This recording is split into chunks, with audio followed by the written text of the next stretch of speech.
इस चैप्टर के अंदर जो चीज हुआ ना, दिमाग हिला दिया।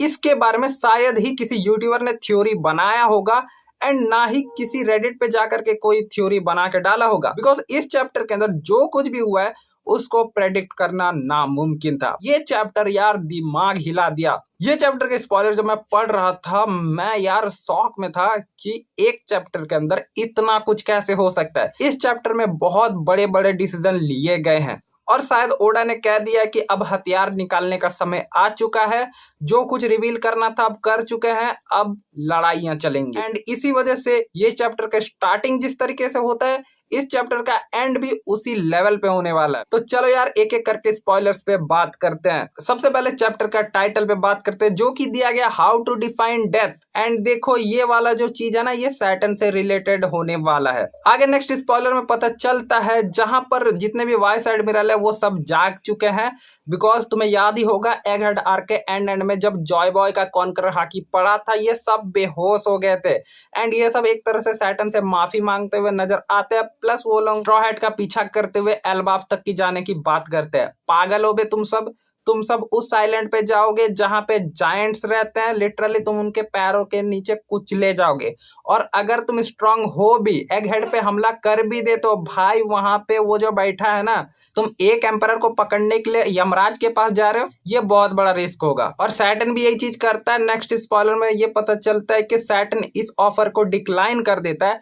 हालांकि वो ये कहता है कि हमें जो चीज चाहिए था वो मिल गया, पर उनके लिए सबसे बड़ा फेलियर साबित हुआ वेगापंक का ब्रॉडकास्ट। वैसे आगे बढ़ते हैं, जहां पर हमें पता चलता है कि जो क्लाउड मशीन है पंख रिकॉर्ड के अंदर वो खुल चुका है, जिस वजह से पंख रिकॉर्ड आसमान के ऊपर जा रहा है। एंड यहाँ पर बेसिकली कुछ बड़ा होने वाला है। यॉर्क इस चीज को रोकने का ट्राई करती है, लेकिन यॉर्क लेट हो चुकी है। हमें यहाँ अथॉरिटी रूम के अंदर ले जाया जाता है जहां पर 4 एल्डर्स थे और वहां पर एंटर करता है फिगरलैंड गार्लिंग और वो आकर के हमें ये बताता है कि वो नया वॉरियर गॉड ऑफ साइंस है। अब तुम सोच रहे हो कि सैटर्न का क्या हुआ, तो सैटर्न की लंका लगने वाली है, इमोसामा उसको टपकाने वाली है। जहां पर हमें नेक्स्ट स्पॉइलर में ही पता चलता है उसके बॉडी के अंदर से ब्लैक फ्लेम्स निकलते हैं एंड यार वो ईमू से माफी मांगता है, उसे दया की भीख मांगता है, लेकिन ईमू उसको माफ थोड़ी करने वाली है। सैटर्न अचानक से बूढ़ा होने लगता है। हालांकि वो बुढ़ा है बिकॉज 5 एल्डर्स में से एक है और सभी के सभी बुढ़े लगते हैं, लेकिन ताकतवर भी है और फिट भी है।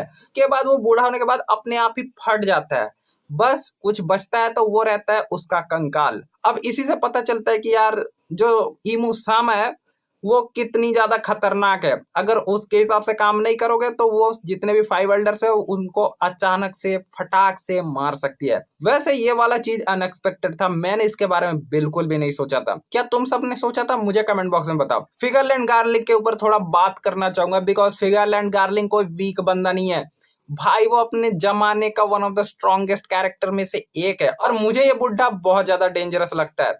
खैर इसको लेके क्या मानना है तुम्हारा वो भी कमेंट बॉक्स में राय दो, मैं उन सब के रिप्लाई दूंगा। आगे स्पॉइलर में पता चलता है जो पंख रिकॉर्ड है वो आसमान में फ्लोट कर रहा है एंड यहाँ पर मैं कहना चाहूंगा भाई वेगापंक के दिमाग के आगे सर झुका दो भाई। उस बंदे ने ना जो किया है ना वो तुम सोच नहीं सकते। मैं यही सोच रहा था कि जो एग हेड है यार, उसको तो अगर वर्ल्ड गवर्नमेंट डिस्ट्रॉय कर देती है, वहां पे मदर फ्लेम मार देती है तो फिर क्या होगा, लेकिन यहाँ पर पंख रिकॉर्ड वहां से उड़ के बाहर हो चुका है। अब यहाँ पर एक और बवाल चीज होता है, एक नया डॉक्टर वेगापंक बनता है। वो जो मेन डॉक्टर वेगापंक था उसने क्या नहीं सोच रखा था, ये वाला जो डॉक्टर वेगापंक है ना उसके अंदर 4 दिमाग है और वो 4 दिमाग है एडिसन का, साका का, पाइथागोरस का और एटलस का। वैसे ये 4 दिमाग के साथ ये वेगापंक क्या क्या गुल खिलाता है वो देखना पड़ेगा। खैर आगे बढ़ते हैं और फाइनल स्पॉइलर की तरफ चलते हैं, जहां पर हमें कामाबाका किंगडम की तरफ ले जाया जाता है, जहां पर कुआला जो है वो ड्रैगन को सब चीज एक्सप्लेन करती है। जो कुछ भी वेगापंक ने बताया उसको शॉर्ट फॉर्म में ऐसे समझाती है, जिसके बाद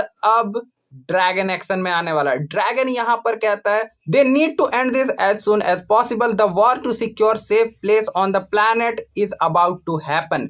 एंड ये वाला लाइन भाई दिमाग उड़ा दिया, बिकॉज फाइनली अब ड्रैगन भी कुछ बवाल करने वाला है। मुझे जहां तक लगता है अब ड्रैगन एक्शन में दिखेगा, बिकॉज जो कुछ काम इतने टाइम से रेवोल्यूशनरी आर्मी कर रही थी वर्ल्ड गवर्नमेंट के खिलाफ एक तरह से भांडा फोड़ने का प्रयास कर रही थी और वो वर्ल्ड गवर्नमेंट को टारगेट भी कर रही थी, सेलेस्टियल ड्रैगन्स को टारगेट कर रही थी। पर अब क्या हुआ, डॉक्टर वेगापंक ने जैसे ब्रॉडकास्ट में अनाउंस कर दिया, उसके बाद एक तरह से कुछ लोग तो ऐसे होंगे जो वर्ल्ड गवर्नमेंट को एक थ्रेट के रूप में देखेंगे। ड्रैगन को अब लोगों को यार बताना नहीं पड़ेगा, अब उसको बस वर्ल्ड गवर्नमेंट के खिलाफ डायरेक्ट वॉर लड़ना होगा। वैसे वो पहले से ही लड़ रहा है, लेकिन इस बार उसको फुल फ्लेश्ड वॉर करना पड़ेगा। और मैं बहुत ज्यादा एक्साइटेड हूँ ड्रैगन को एक्शन में देखने के लिए। तुम कितने ज्यादा एक्साइटेड हो मुझे कमेंट बॉक्स में बताना मत भूलना। प्लस ये वाला जो लड़ाई स्टार्ट होगा, इसमें हो सकता है बहुत सारे कैरेक्टर्स की डेथ हो जाए। वैसे तुम्हारा क्या ओपिनियन है मुझे कमेंट बॉक्स में राय देना मत भूलना। वीडियो पसंद आए तो वीडियो को लाइक करना मत भूलना। चैनल पे नए आ गए तो इस चैनल को सब्सक्राइब करके बेल आइकन भी ऑन कर देना। प्लस यार कमेंट करो, बिकॉज मुझे कमेंट पढ़ना अच्छा लगता है। प्लस मुझे इंस्टाग्राम पे भी फॉलो करो और ऐसे ही वीडियोस को देखते रहो और सपोर्ट करते रहो। तो यार मिलेंगे नेक्स्ट वीडियो में, फिलहाल के लिए बाय।